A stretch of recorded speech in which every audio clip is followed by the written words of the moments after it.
कीचड़ में कमल खिलता है, ऐसे हमारे बच्चे कमल की तरह हैं वहाँ पे। बहुत सारे ऐसे बच्चे हैं जो इतने तेज़ हैं लेकिन उनको कोई पढ़ाने वाला नहीं है। अभी पश्चिम बंगाल में, बिहार, मुजफ्फरपुर में, फिर कुछ दिनों पहले महाराष्ट्र में जो चीज़ें हुई, तो उसको आप किस नज़रिए से देखती हैं? मुझे लगता है कि बेटी पढ़ाओ और बेटों को समझाओ। बेटों को सबसे ज़्यादा ज़रूरत है अच्छे संस्कार देने की। तो एक महिला होने के नाते और चूंकि महिला के बीच में आप काम भी करती हैं, तो कैसे रोक लग सकता है? बिहार की जो देखा है मैंने वो 15 साल की घटना, वो लोग कभी भूल नहीं पाते हैं। मैं बहुत छोटी थी उस समय, लेकिन अब और तब में बहुत फ़र्क है। मतलब शबनम को पसंद है राजनीति? मेरे आदर्श हुआ करते थे। मैं सोचती थी कि मैं बनूंगी तो पापा की तरह गरीब गुरबा की सेवा करूंगी, किसी हक के लिए लड़ाई लड़ूंगी। चुनाव भी लड़ी हैं, महिलाओं के बीच काम भी करती हैं, तो बहुत मुश्किल भरी राह है क्या ये? हाँ, आप बताएं ना, विधानसभा में कितनी महिलाएं हैं जो प्रखर बोलती हैं, बहुत सारे, 3-4 छोड़ करके कोई नहीं है। और आगे जो बढ़ना चाहती है उनको भी पीछे खींच लिया जाता है। पनोरमा ग्रुप, जो सोचता है वो करता है। नमस्कार, आप देख रहे हैं न्यूज हाट। मैं हूं चंदन झा, मेरे साथ खास शख्स हैं शबनम लता है। शबनम जी, बहुत बहुत स्वागत है न्यूज हाट में आपका। जी, बहुत बहुत शुक्रिया जी। अच्छा शबनम जी, आप महिला सशक्तिकरण के लिए बहुत काम करती हैं, तो अभी क्या कर रही हैं, कहाँ कर रही हैं? देखिए, विमेन एम्पावरमेंट के लिए मैं काम कर रही हूँ, और ऐसा नहीं सिर्फ विमेन के लिए कर रही हूँ, मैं बच्चों के लिए भी काम कर रही हूँ, बच्चों की शिक्षा पे काम कर रही हूँ। मैं अभी शेखपुरा, बरबीघा और नालंदा में कुछ जगह पे, ये तीनों जगह पे मैंने काम शुरू किया है। स्टार्टिंग तो मैंने किया था, मैं जिला परिषद का चुनाव लड़ी थी, तो जिस एरिया से मैं लड़ी थी उस एरिया में सबसे पहले मैंने सोचा कि मैं यहाँ से शुरुआत करती हूँ, क्योंकि वहाँ का मैंने देखा कि बहुत पिछड़ा हुआ है। गाँव के लोग इतने पिछड़े हुए हैं, महिलाएँ खास के जो बेरोज़गारी से जूझ रही हैं, उनके पास कोई काम नहीं है, उनके पास कोई अर्निंग के लिए कुछ काम नहीं है। योजनाएँ बहुत सारी हैं लेकिन उनको बहुत सारी चीज़ों को पता नहीं है, तो उनके लिए मैंने काम करना शुरू किया। मैंने उनको एक सिलाई सेंटर खोला, हर जगह हर गांव में सिलाई सेंटर खोल के महिलाओं को। कितने गांव में? अभी तक आप देखेंगे तो कम से कम 60 से 70 गांव में मैं 70? हाँ, ऑलमोस्ट, मतलब हमारा काम शुरू हुए लगभग 2.5 साल हो गया। तो 2.5 साल जब हो गया तो 20-25 गांव की महिलाएं, लड़कियां सब सीख चुकी हैं, तो वहाँ से मैंने शिफ्ट भी किया। अभी फ़िलहाल में करंट में हमारा 50 से 60 सेंटर चल रहा है जी, वो सिलाई सेंटर। और बच्चों के लिए भी मैं काम कर रही हूँ, जो निःशुल्क कोचिंग सेंटर हम देते हैं बच्चों को। कि खास के जब मैं गांव जब घूम रही थी तो मैं ऐसी स्थिति देखी थी कि गांव के गांव बच्चे, एक तबका का जो बच्चा होता है, जैसे 5th से 6th तक के सारे बच्चे ऑलमोस्ट सब अनपढ़ हैं। तो जहाँ मैं जाती थी सब यही बोलते थे, मैडम यहाँ ना हमारे गांव के सारे बच्चे अनपढ़, इनके लिए कुछ कीजिए, शिक्षा व्यवस्था पे कुछ काम कीजिए, शिक्षा के लिए कुछ काम कीजिए। कि देखिए, शिक्षा ऐसा आधार है जिससे आप तकदीर बदल सकते हैं, दुनिया की तकदीर बदल सकते हैं। तो मैंने सोचा कि बच्चों को मैं शिक्षा का एक हथियार थमाना चाहती हूँ, तो इसके लिए मैंने बच्चों के लिए कोचिंग शुरू किया, जहाँ पे अभी कम से कम हमारे पास 20 से 25 सेंटर चल रहे हैं, कोचिंग सेंटर, जहाँ पे 3-4 हज़ार बच्चे निःशुल्क सेवा प्राप्त कर रहे हैं। 3-4 हज़ार बच्चे? जी जी जी। तो वो आपकी टीम होगी जो उनको पढ़ाती होगी? हाँ बिल्कुल, टीम हमारी वहाँ पे पढ़ाने नहीं जाती है, हम गांव के ही किसी लड़के या लड़की को रखते हैं जो पढ़ाते हैं फ्री में। उनको हम कुछ देते हैं ताकि, अब वो हमारी तरह समाज सेवा तो नहीं कर रहे हैं, उनकी नीड्स है, ज़रूरत है, तो मैं उनको कुछ मदद करती हूँ। बाकी वो 2 घंटे अपने बच्चों को वहाँ पे पढ़ाते हैं, निःशुल्क सेवा हम देते हैं। और हर सेंटर पे हमारा ये 200-300, कहीं पे 50 बच्चे हैं, कहीं पे 200 भी बच्चे हैं, जिनको जिस तरह से ज़रूरत है। तो ऐसे हम बच्चों को पहला से छठा तक के सारे बच्चों को हम पढ़ाते हैं, उनका बेस मजबूत करते हैं, बेस स्ट्रॉन्ग करते हैं, ताकि वो आगे चल के। और मैं उनको ये सब जनरल चीज़ें नहीं पढ़ाती, मैं उनको पढ़ाती हूँ मैथ, इंग्लिश और जनरल साइंस जो हो गया, जनरल नॉलेज वाली। तो ये सब सारी चीज़ें इसलिए पढ़ाती हूँ ताकि उनको बाहर जाके, कल को बच्चे, मैं भी पढ़ी हूँ, मैं भी बिहार बोर्ड से ही पढ़ी हूँ, तो मुझे लगता है कि बच्चों को आजकल के बचपन से इंग्लिश भी जानना चाहिए, ताकि उनको बाहर जाने में कोई दिक्कत नहीं हो, कहीं पे ये फील नहीं हो कि मुझे नहीं आता है। मैंने फील किया इन सब चीज़ों को, इसलिए मुझे लगता है कि जो एक्सपीरियंस आप करेंगे वही आप करना चाहेंगे लोगों के साथ, ताकि वो आगे चल के कोई और नए चीज़ को झेले। जो गांव में सेंटर आप चला रही हैं, कोचिंग सेंटर, तो क्या लगता है जो शहर के बच्चे हैं और जो और गांव के बच्चे हैं, सिर्फ सुविधा का अभाव है या फिर उनमें प्रतिभा नहीं है, क्या है? नहीं, बहुत प्रतिभा है। इनफैक्ट ऐसा कुछ नहीं है कि शहर के बच्चों से हमारे गांव के बच्चे कम हैं। मुझे भी ये सब चीज़ महसूस नहीं होता था। जब मैंने सेंटर खोला, मैं बाद में जाती भी हूँ, बच्चों को कुछ पढ़ाती भी हूँ जा करके, और बीच बीच में मैं जाके देखती भी रहती हूँ। ऐसे नहीं है, जैसे 100 बच्चे अगर हैं तो उसमें से 10-12 बच्चे ऐसे हैं जो इतना प्रतिभावान हैं कि आप अगर उनको मौका देंगे तो वहीं से वही बोलते हैं ना, कीचड़ में कमल खिलता है। ऐसे हमारे बच्चे कमल की तरह हैं वहाँ पे। बहुत सारे ऐसे बच्चे हैं जो इतने तेज़ हैं लेकिन उनको कोई पढ़ाने वाला नहीं है। उनका आगे का क्या शिक्षा व्यवस्था होगा कोई नहीं जानता, उनके पेरेंट्स पढ़ा नहीं सकते, उनके पास रहने के लिए घर नहीं है तो पढ़ाएंगे कहाँ से। तो ऐसे लोगों को मैंने सोचा है कि कंपटीशन वगैरह की तैयारी भी करवाती हूँ उसी में, ट्यूशन में ही, ताकि उनको नेत्रहाट, नवोदय वगैरह में भेज सकूँ मैं कहीं। आपके सेंटर के बच्चे इस तरह का ये कर रहे हैं? हाँ, अभी मैं तैयारी करवा रही हूँ। अभी 2 साल में तो क्योंकि मैंने छोटे बच्चों से स्टार्ट किया ना, तो 1-2 साल में मैं उनको कंपटीशन दिलवाना स्टार्ट करूँगी जी। तो महिला के लिए सिलाई सेंटर अपना चलता है, तो कितनी महिलाएं उससे जुड़ी, और क्या वाकई में जो आर्थिक बदलाव है वो क्या उन परिवारों में आया, क्या अनुभव की अब तक? आपके चैनल के माध्यम से बताना चाहूँगी कि जब मैं स्टार्ट की थी तो मैंने बहुत देखा कि बहुत लोग बोलते थे कि इससे कुछ होने वाला नहीं है, इससे कुछ बड़ा बदलाव नहीं आएगा। लेकिन जब मैंने 3 महीने का कोर्स कंप्लीट जब हुआ, जब मैं वहाँ गई दोबारा, सर्टिफिकेट उनको मैं देती हूँ सीखने के बाद, तो जब मैं सर्टिफिकेट वितरण करने गई तो जो मैंने देखा वहाँ का रिजल्ट, मैं बता रही हूँ कि लड़कियाँ आके मेरा पैर छू के बोलती मैम आप देवी हैं, इसका मतलब बदलाव आया। दूसरी बात कि महिलाएं निकलती नहीं थीं, जहाँ पे हर समाज की, हर जाति की, हर धर्म के इकट्ठा बैठ के वो लोग सिलाई करते हैं। क्योंकि मेरा सेंटर पे ये हमारा एकदम स्ट्रिक्ट निर्देश है कि कोई जात पात, कोई धर्म नहीं, यहाँ हर कोई एक जगह बैठ के सीखेगा। और वहाँ पर वो लोग ऐसा बताते हैं जैसे फेस्टिवल आया तो पूरे परिवार का कपड़ा सिलना है, तो सिलाई इतना महंगा है, अब उनका वो सारा सिलाई बच गया, उससे उनका पूरा फेस्टिवल निकल जाता है। अब आप सोचें कि कितना आर्थिक उनकी प्रोग्रेस हुई। तो ये वो लोग इतने खुश हुए कि मैडम इतना अच्छा काम है, और सीखना चाहते हैं ये लोग, जा नहीं पाते क्योंकि शहर में सिखाते हैं, पैसा बहुत ज़्यादा लगता है, जाने आने की व्यवस्था नहीं है, दूरी भी बहुत है। बिल्कुल, गांव से शहर की दूरी एटलीस्ट कम से कम तो हर जगह से 3-4 किलोमीटर है। तो लड़कियों को बहुत परेशानी होती है, खास के लड़कियां जिनकी अभी शादी नहीं हुई, वो लोग इतना खुश होकर सीखते हैं। और जब सीखते हैं तो मैं बता नहीं सकती हूँ कि इतना सर्टिफिकेट के लिए मारा मारी, मैम हमको कब मिलेगा, मैम हमको कब मिलेगा, मतलब इतने खुश होते हैं, मतलब उनको फ़ायदा हो रहा है ना इस चीज़ से। इसलिए अब आप समझिए इसी से कि कितना उनको आर्थिक बदलाव आया उनके लाइफ में। अब मैं जहाँ, जैसे अभी एक जगह मैंने खोला, 3 महीना भी नहीं हुआ और लड़कियों ने कम से कम 10 लड़कियाँ जो सिलाई मशीन खरीद ली अपने पेरेंट्स से बोल करके। हालांकि बहुत गरीबी है उनकी, फिर भी वो कहीं से व्यवस्था करके उन्होंने खरीद दिया। मैंने पूछा उनसे कि खरीदा तो कोई फ़ायदा हुआ क्या? तो उसने बोला कि ये कमा रही है, इतनी छोटी छोटी बच्चियाँ वो अर्न कर रही हैं, पैसे कमा रही हैं। तो मुझे बहुत खुशी हुआ। मैंने सोचा कि नहीं, ये मेरी जो मैंने किया था इससे जो बदलाव आ रहा है, शायद मुझे लगता है बूंद बूंद से ही तालाब भरती है। हम जैसे लोग अगर छोटे छोटे बदलाव लाने लगे तो समाज का विकास हो जाएगा। बिल्कुल, समाज बदलेगा। अच्छा, समाज तो बदलेगा, लेकिन इस बदलाव के क्रम में जो आप काम कर रहे हैं, कोचिंग सेंटर चलाना, सिलाई सेंटर चलाना, तो ये तो अच्छी बातें हो गई, अनुभव भी अच्छे आ रहे हैं क्योंकि बदलाव महसूस हो रहा है आपको गांव में।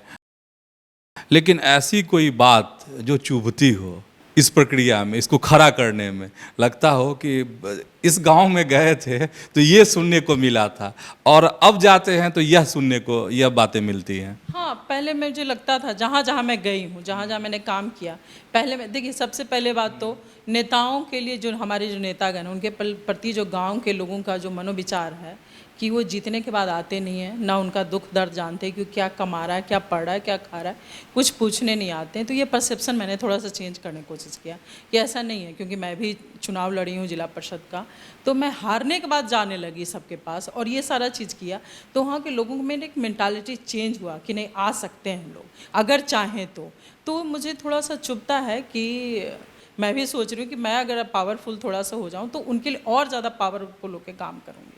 तो मुझे उसके लिए ताकत चाहिए। मैं अभी संसाधन की भी मेरे पास बहुत कमी है उन लोगों के लिए। हालांकि जो कहते हैं ना, महिलाएं पेज 3 की होती हैं। मैं पटना में रहती थी, लग्जरी लाइफ जीती थी, क्योंकि मैं भी एक ऑफिसर की वाइफ हूँ। तो मुझे लगता था कि मुझे, जब मैं वहाँ जाने लगी तो मुझे लगा कि नहीं, मैं वो जो कर रही थी वो बेकार था, और भी जो मैं कर रही हूँ वर्थ इट है। ये मुझे अच्छा लगता है, उन लोगों के बीच रहना, उन लोगों से बातें करना, उनका दुख दर्द देखना, उनका दुख दर्द थोड़ा कम करना, ये सब मुझे अच्छा लगता है। अच्छा लगता है। जी जी। जब हम लोग बात कर रहे हैं, महिला पे बात कर रहे हैं, तो महिला को लेके अभी पश्चिम बंगाल में, बिहार मुजफ्फरपुर में, फिर कुछ दिनों पहले महाराष्ट्र में जो चीज़ें हुई, तो उसको आप किस नज़रिए से देखती हैं? देखिए, मैं एक बात और बताना चाहती हूँ कि मैं भी कुछ दिन पहले ही कलकत्ता गई थी, तो वहाँ का जो माहौल है ना, मुझे लगता था कि West Bengal law and order के मामले में काफ़ी अच्छा है, लेकिन मैं अगर तुलना करूँगी तो मुझे लगता है बिहार काफ़ी बेहतर है लॉ एंड ऑर्डर के मामले में। बिहार बेहतर है? हाँ, बिल्कुल बेहतर है। मैं वहाँ अगर रोड पे वहाँ मॉल जा रही थी, बगल-अगल में रोड पे घूम रही थी, तो ऐसा लग रहा था कि कभी भी भीड़ इकट्ठा यहाँ हो सकती है, कभी भी कहीं कुछ भी हो सकता है, क्योंकि वहाँ पे वो माहौल बना हुआ है। आप देखेंगे हर दिन आप पता चलेगा किसी ने वो प्रोटेस्ट करा, कभी वो प्रोटेस्ट करा, कभी ये रैली निकल रही है, तो वहाँ पे बलात्कार की घटनाएं, मारपीट की घटनाएं, कहीं भी कोई जा रहा तोड़ फोड़ करना, ये सब मुझे लगता है बिहार में बहुत कम हो गया है। बिहार में कम? बहुत कम हुआ है। एक टाइम था जब मैंने देखा है यहाँ भी बिहार की जो देखा है मैंने, वो 15 साल की घटना वो लोग कभी भूल नहीं पाते हैं। मैं बहुत छोटी थी उस समय, लेकिन अब और तब में बहुत फ़र्क है। नहीं, जैसे विपक्ष लगातार कहते रहता है कि अच्छा चलो, कोलकाता में घटना हुई रेप की, तो बिहार में भी तो बलात्कार की घटना हुई, महाराष्ट्र में भी तो हो गई, तो इस तरीके से विपक्ष हमलावर रहता है। तो आप कह रही हैं कि बिहार का लॉ एंड ऑर्डर मुझे ज़्यादा बेहतर लगता है? हाँ, मुझे लगता है, मैं पर्सनली बता रही हूँ कि मैं जहाँ जहाँ, मैं तो गांव में ही ज़्यादातर रहती हूँ, घूमती हूँ, तो मुझे ऐसा लगा नहीं कि बहुत लॉ एंड ऑर्डर की वहाँ पे कुछ प्रॉब्लम है। वहाँ पर अगर कुछ प्रॉब्लम है तो बेरोजगारी है, शिक्षा है, स्वास्थ्य है, ये सब प्रॉब्लम है। बाकी लॉ एंड ऑर्डर यहाँ पे मुझे लगता है सही है बाकी जगहों से। आप दिल्ली का भी देखेंगे या फिर वेस्ट बंगाल का देखेंगे, इन सब जगहों से मुझे लगता है बिहार बेहतर है। यहाँ महिलाएँ सुरक्षित हैं, छिटपुट थोड़ी घटनाएं होती है, हालांकि मैं बता रही हूँ महिलाओं के लिए इतना हमारे माननीय मुख्यमंत्री जी ने काम किया है कि मैं गांव में जब घूमती हूँ तो बहुत सारे फीडबैक मुझे मिलता है महिलाओं से, तो अच्छा लगता है सुन के कि चलो पहले और अब में बहुत फ़र्क है, सेफ महसूस करते हैं लोग यहाँ पे। इसी में संदर्भ में एक चीज़ और समझना है मुझे, और वह ये है कि जो इस तरह की घटनाएं हैं, जो रेप की घटनाएं होती हैं, तो एक महिला होने के नाते और चूँकि महिला के बीच में आप काम भी करती हैं, तो कैसे रोक लग सकता है? क्या करना चाहिए सोसाइटी को? आपके चैनल के माध्यम से मैं आपको बोलना चाहती हूँ और संजय जी कि बिहार का लॉ एंड ऑर्डर इसलिए भी और ज़्यादा अच्छा मैं बता रही हूँ कि यहाँ पे पुलिस कार्रवाई जल्दी करती है। आप देखें कि उसको तुरंत पकड़ा गया, कार्रवाई किया गया मुजफ्फरपुर मामले में? मुजफ्फरपुर मामले में। और अगर कलकत्ता का देखेंगे आप तो कितने सारे लोग अभी पर्दे के पीछे हैं जिनको पकड़ा नहीं गया। वो तो जो पहले बोल रहा था कि हाँ मैंने ऐसे ऐसे किया, लेकिन अब तो वो सीधा मुँह कर रहा है, तो इस पर वो बोलता है मैं उसकी डेथ होने के बाद में पहुंचा, तो उसके पीछे बहुत सारा बड़ा खेल चल रहा है वहाँ पे, तो इस पर कार्रवाई करना ज़्यादा ज़रूरी है। आज लगता है 20-21 दिन हो गई, लेकिन अभी हो गया, अभी तक तो कुछ रिजल्ट नज़र नहीं आ रहा, एक के अलावा तो और कोई पकड़ा नहीं गया, तो मुझे लगता है कि यहाँ का लॉ एंड ऑर्डर थोड़ा बेहतर है। अच्छा, एक चीज़, इस तरह की घटना कैसे रुके? सोसाइटी को क्या करनी चाहिए? एजुकेशन सबसे ज़्यादा, देखिए शिक्षा, अगर शिक्षा की कमी के कारण ये सब होते हैं, और ये सब घटना को अंजाम देने वाले लोग बहुत मानसिक विकृत होते हैं। उन जैसे लोग को पढ़ाने की ज़रूरत है, शिक्षा देने की ज़रूरत है, और थोड़ी इंसान को, मुझे लगता है कि महिला हो या पुरुष, हर किसी को अपनी एक सोच बदलने की ज़रूरत है, सोच बदलने की ज़रूरत। अच्छा, आप जिक्र कर रही थी, बता रही थी कि आप चुनाव लड़ी थी जिला परिषद का, मतलब शबनम को पसंद है राजनीति? शबनम को पसंद तो आएगा ही, बचपन से इसी माहौल में ही रहे हैं। मैंने बिहार का, इंडिया लेवल के कोई ऐसे बड़े लीडर नहीं जिनसे मैं मिली नहीं, क्योंकि मैं उस समय छोटी थी, तो हमारे पापा से काफ़ी, हमारे पापा का अच्छा था, हर कोई आते थे। तो पापा के बारे में थोड़ा बता दीजिए। पापा जो नए दर्शक होंगे वो जान जाएंगे। कौन नहीं जानते उनको, सतीश कुमार जी नाम हुआ उनका। 94 के जो कुर्मी चेतना महारैली के महानायक हुआ करते थे। मैं छोटी थी, मैं गांधी मैदान की वो देखा है मैंने वो रैली, हालांकि बहुत मुझे याद नहीं है, लेकिन मैंने बाद में सुना, और वहीं पे मैंने देखा है कि कितने बड़े बड़े लीडर्स आए थे उसके बाद भी, तो मैं उनके बारे में क्या परिचय दूँ, वो तो पूरे बिहार के लोग जानते हैं कि वो क्या थे। कर्मठ नेता जो अति पिछड़ा लोग के लिए हमेशा से लड़ते हैं, जब वो 20 साल की उम्र के थे तब से ये लड़ाई लड़ रहे हैं, और आज भी लड़ रहे हैं, आज भी लड़ रहे हैं वो। अच्छा, जब राजनीति पसंद है तो कौन नेता है जो बहुत प्रेरित करते हैं? देखिए, बचपन से मैंने अपने पापा को ही देखा है एज अ लीडर, तो मेरे शुरू से ही मेरे आदर्श हुआ करते थे। मैं सोचती थी कि मैं बनूंगी तो पापा की तरह गरीब गुरबा की सेवा करूंगी, किसी हक के लिए लड़ाई लड़ूंगी।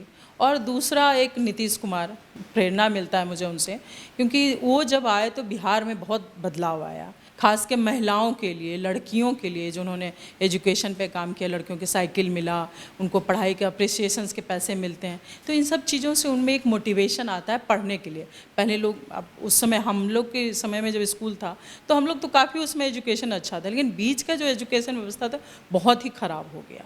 उसके बाद भी, हालांकि अभी भी बहुत पटरी पे नहीं आया, बहुत काम करने की ज़रूरत है, पूरा सिस्टम ख़राब है, एजुकेशन या स्वास्थ्य जो भी हो।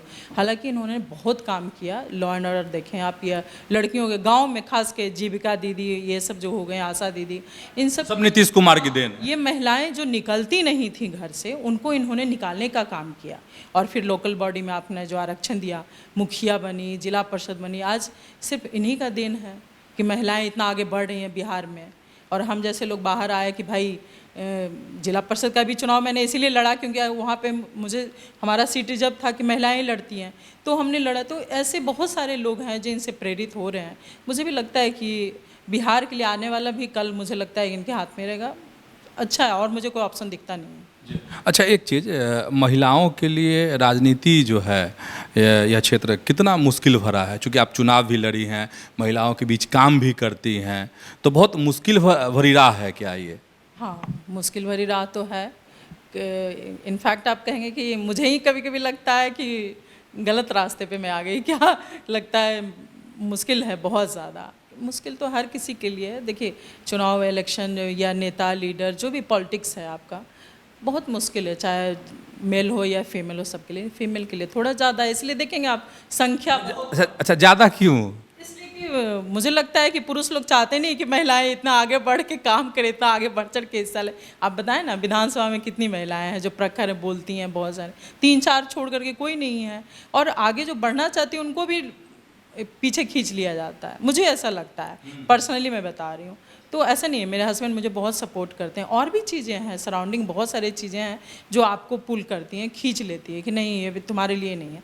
तो मुश्किल भरी राहें तो हैं। जब मुश्किल ही नहीं है तो फिर मज़ा नहीं आता ना मंजिल पे जाने के। रास्ते तो मुश्किल भरे होते हैं, तभी तो अच्छा लगता है चलने में। नई महिलाएं अगर चाहें कि हाँ राजनीति में आएँ, तो आप क्या सजेस्ट करेंगे कि हाँ आना चाहिए? कि राह तो कठिन है, आप कह रही हैं। नहीं है, कठिन तो है। मतलब आप देख ही रहे, हमारा पॉलिटिकल बैकग्राउंड है, फिर भी मैं बोल रही हूँ कठिन है। तो जो नॉर्मली महिलाएं आना चाहती हैं नॉर्मल, उनके लिए तो बहुत कठिन है। लेकिन ठीक है, अब अगर सब सोच लें कि कठिन है, नहीं करना है, तो फिर तो ये तो नहीं होगा ना, करना तो है ही। तो महिलाएं एक ऐसी, मतलब बॉन्ड मैनेजर होती हैं। वो जब घर संभाल सकती हैं तो पूरे राज्य, देश, हर कुछ संभाल सकती हैं। और आना चाहिए, मुझे लगता है कि महिलाओं को, पढ़ी लिखी महिलाओं को आगे बढ़ चढ़ के हिस्सा लेना चाहिए इन सब चीज़ों में, तभी हमारा समाज आगे बढ़ेगा, बिहार आगे बढ़ेगा, देश आगे बढ़ेगा। और महिलाओं को तो भागीदारी होनी चाहिए, क्योंकि आधी आबादी हैं हम। तो शबनम जी, बहुत बहुत धन्यवाद न्यूज़ हाट से बात करने के। जी, थैंक यू सो मच, धन्यवाद। तो हमारे साथ शबनम लता थी, और समाज के बीच में बच्चों के लिए भी काम कर रही हैं, साथ ही महिलाओं को स्वावलंबी बना रही हैं। तो ऐसे ही आप हमारे साथ जुड़े रहिए, देखते रहिए न्यूज़ हाट। धन्यवाद, नमस्कार।